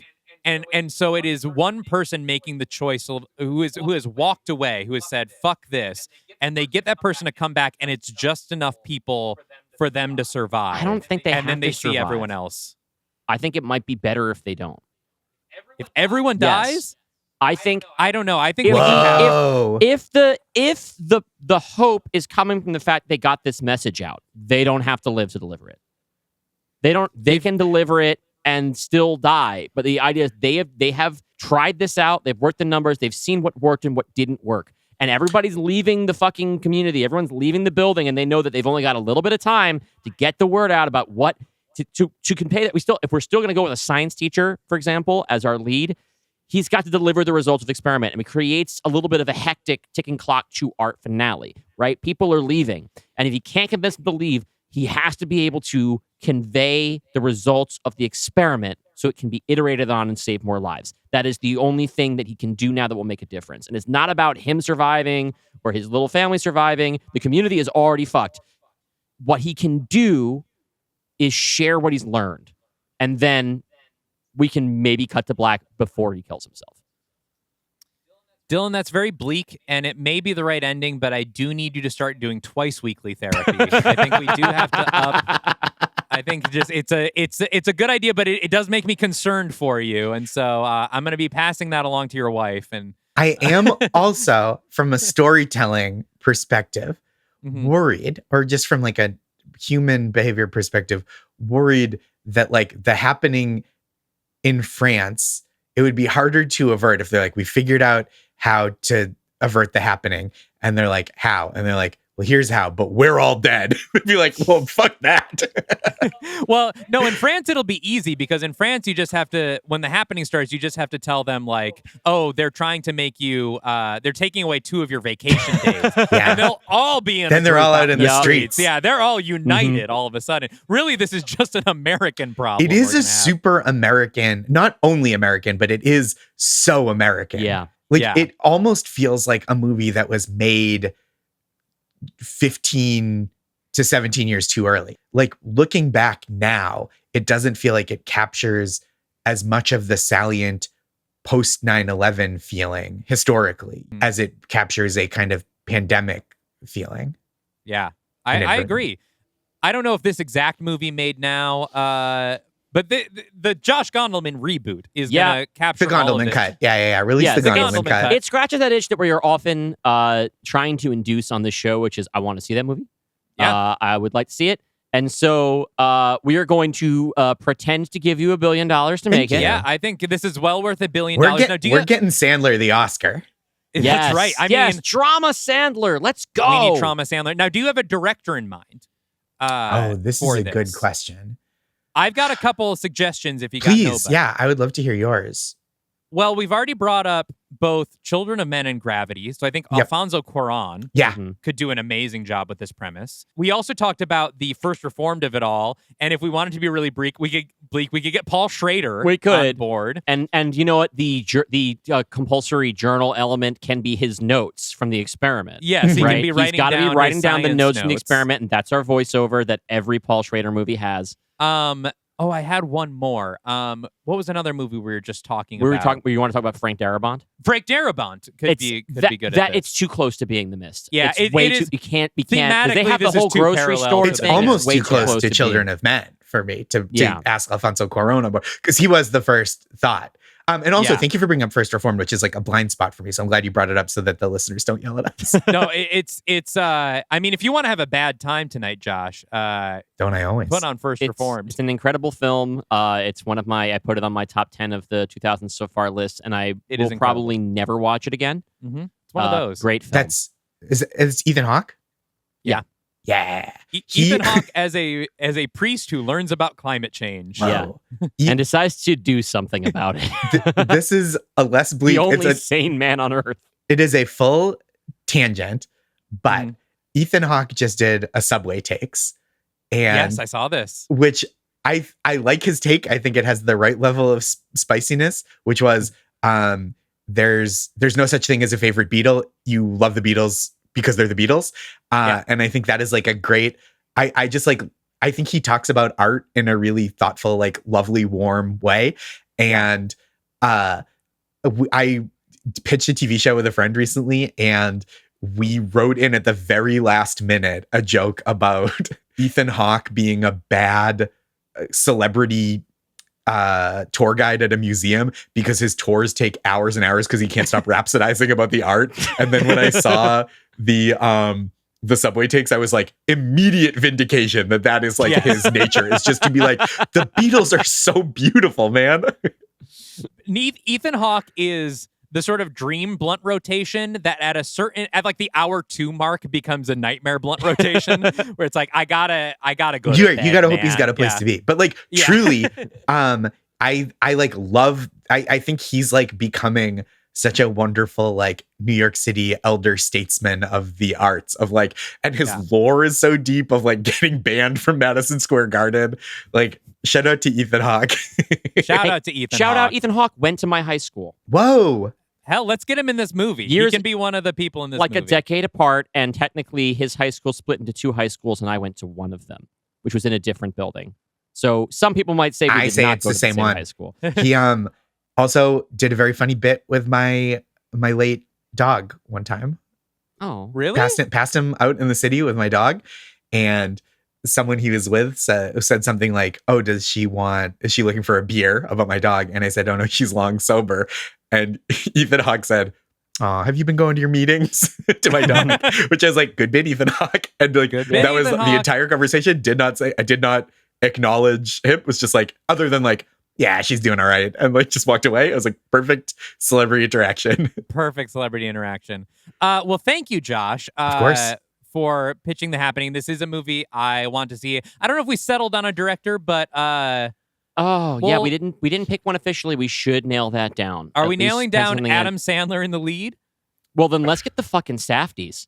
Talking about somebody who can do bleak and frantic. Yeah. The Safdies, the Happening. Safdie brothers. The Saftening. The Saftening. Let's get the fucking Safdies. God, I think the Safdies directing the movie we just talked about would be too intense for even me. I'd get like 10 minutes in and be like, I don't even take Xanax, but I need a Xanax. Are you implying you wouldn't have a good time? I would not have a good time. The first movie to win the Best Picture Oscar that nobody has watched the entirety of. It's truly infinite jest. You just die watching it. All right. Josh, you want to tell our listeners anything more about what you've been up to, or talk about your special? Oh, sure. I have a comedy special that was mentioned very graciously before. It's called Positive Reinforcement. It's on YouTube. There's also an album version, both out through Blonde Medicine Records, whom I love dearly.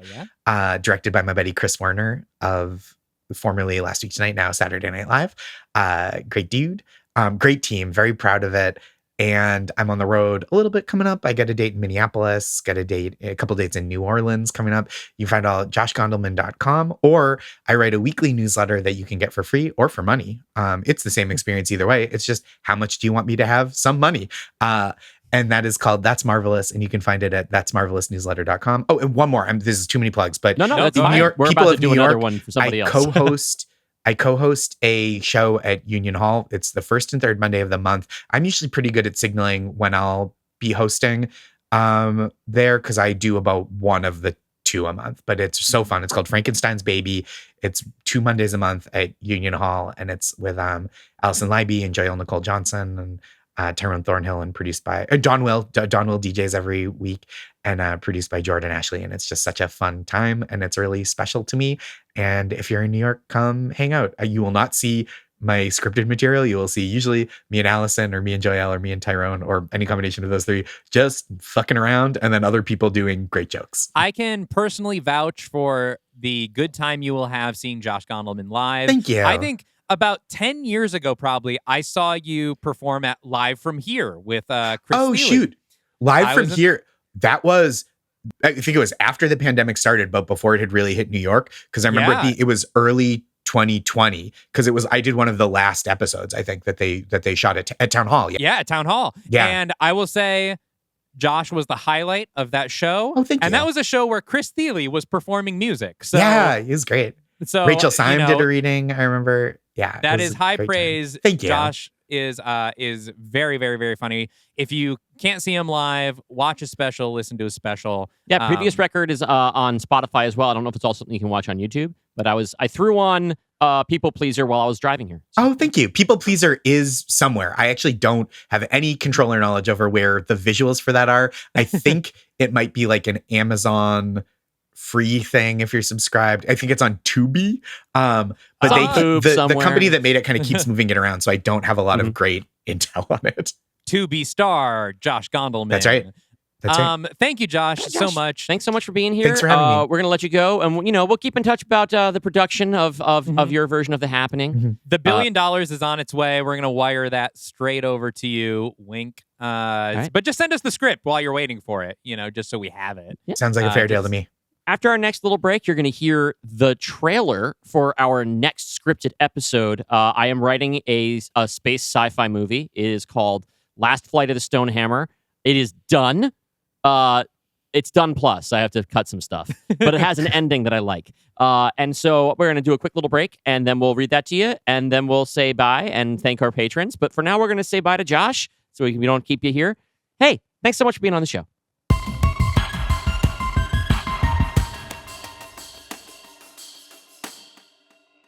This episode of the Pod Universe is sponsored by PV Guide, the new newsletter from veteran media and journalist Pete Volk. Ditch the algorithm with PV Guide, featuring recommendations, reviews, and interviews from former Polygon senior curation editor Pete Volk. Forget the robots. Find out what to watch with a human touch. You can visit pvguide.ghost.io and subscribe today.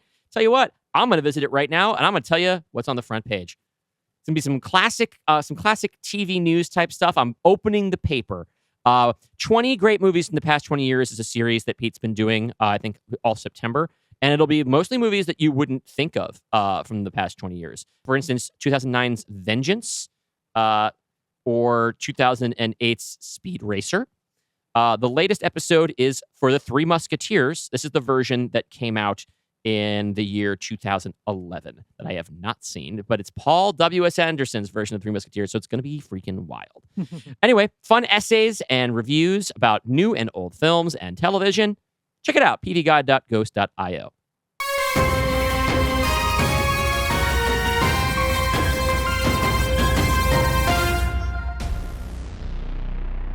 Fade in on the skyline of an alien world, with pillars pumping a haze of smoke into the air.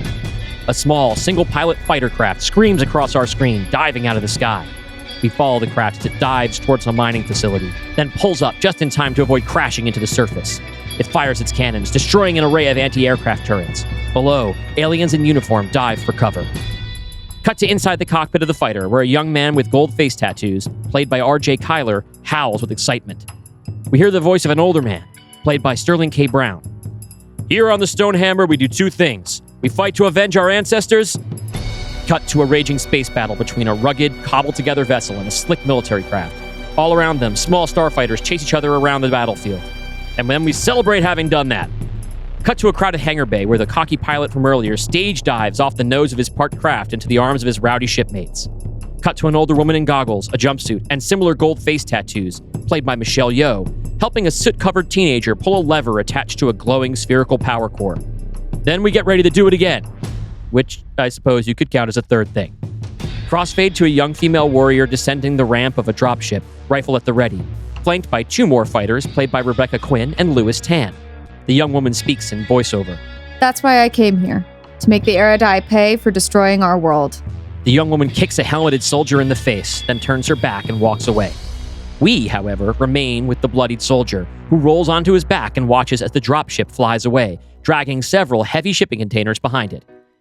He's a young man with pastel pink skin and slit-like pupils, played by Manny Jacinto. Cut to this same man in a shabby apartment, battered and bruised and looking at a tablet computer. It speaks to him. As the sole survivor of your unit, you're responsible for the cost of all inventory stolen on your watch. Your new account balances, the young man screams. What am I going to do? I could work the rest of my life and barely pay off the interest. His roommate, a four-armed bodybuilder, voiced by Kumail Nanjiani, looks over his shoulder. Damn, skill issue. Cut to these two guys in armored spacesuits, amidst 100 other soldiers in rank and file, looking up at a hologram of a poised woman, portrayed by Danai Gurira, wearing a crisp uniform and a crown of antlers. Our orders are to capture the Stonehammer and recover the stolen goods. Our pastel pink soldier's helmet snaps closed as he approaches an open airlock. Lethal force is authorized and encouraged. Outside, dozens of astronauts leap from their ship, firing thin steel cables from their rifles, zip-lining over to the opposing vessel like an ancient naval boarding party swinging from the masts of a sailing ship. This October, Cut to a man and woman in spacesuits brawling on top of a drifting starfighter. Choose your fighter. On the hull of the rugged starship, an astronaut stands firm as the massive military craft careens towards her, seconds from impact. Cut to black. Last flight of the Stone Hammer. Coming soon to the Pod universe. So that was the trailer to Last Flight of the Stone Hammer. That first part of that is going to be next week right here on our show. I am so excited for you to hear it and hopefully not kick the shit out of it, Dalton. I'm feeling confident, but whenever I'm feeling really confident is when I'm most vulnerable. I'm going to be kind. I'm a nice person. Yeah, we'll see. I'm a nice person. We'll see how nice you are. I try to be constructive. This episode has been brought to you by author Chase McPherson and his 5-part novel series, Bloodbound. This is a dark fantasy romance espionage tale that features a gay vampire throuple. For some of you in the audience, that is all you need to hear. Most of you. But here's what the book review site Literary Titan has to say. Chase McPherson's writing is lush without being bloated, cinematic yet deeply personal. The dialogue sings. It's sharp, fast, and carries real emotional weight. The characters feel lived in, like old friends with bad habits. A phrase I love. I have been saying it to myself since the last time I did this read, like old friends with bad habits. It just feels good. So if perhaps... Is this an ad for the review or an ad for the book? The book can be found at bychasemcp.com. That's B-Y as in written by chasemcp.com for direct links to your favorite online book retailers. That is the end of our ad reads for today, unless, of course, you count listing all the people who paid us to make this show, other than our advertisers. Before we do that, here's what's coming up. We've got Last Flight of the Stone Hammer Part 1 next week. That's October 12th, and then Part 2 on October 19th.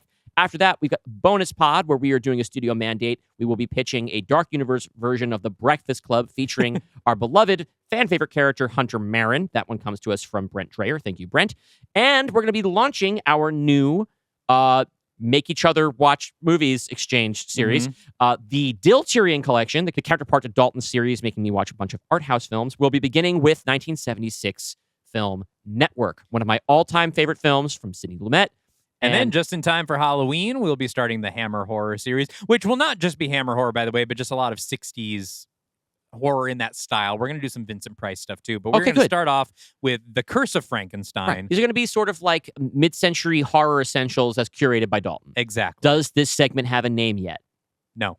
Please have one by the time we record the episode. I'll figure one out. That'll be out on October 26th. That'll be right before Halloween, as you said. And then on the 12th, we'll have another guest, which we still can't announce. We're still working on locking down those guests. That's right. We got a lot coming up. So join us for Last Flight of the Stone Hammer, which I will be nice about. I'm very much looking forward to hearing it. Good. And I was very chastened to chastened. Is that the right word? No, chastened is bad.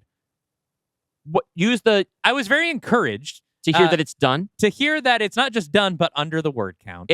Well, not anymore. That's the thing. Is that it pounced back up to a little bit above 19,000, and now I got to pare it back down. I'm giving the look to the camera. I've got 2 days to pare it back down, and I can do it. Dylan's going to hit the hard limit on every single pitch. On every single one. That's what it's for. Why did I bother? You have the Dalton target and the Dylan target.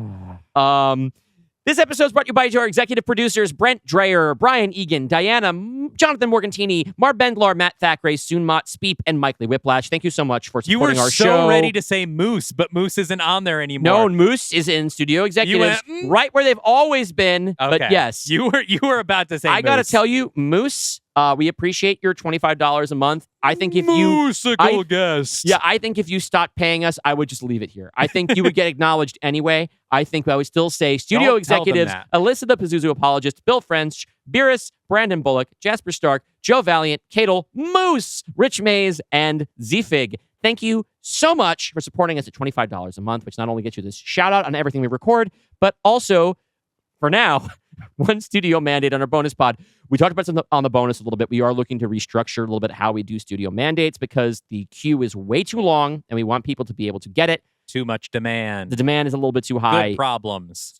So we're going to have that worked out hopefully within the next couple episodes. Thank you all so much. If you would like to join the ranks of our Patreon supporters and join our wonderful Discord community where we workshop scripts and talk about pop culture and recently baseball, you can join us at patreon.com/Dylan and Dalton. Now, our sign-off, we still don't have one. I think the best candidate so far, Andy from the Discord said, you are now leaving Or you are now exiting the pod You are now universe, because we exiting do the say pod you are now universe. entering the pod Yes. universe. Okay, so we'll go with that for now. We'll go with that for now. We'll see how it feels. Yeah.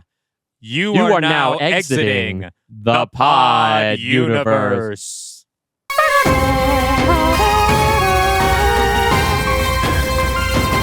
Can I get some beeps and bloops from you? Yeah. Oh.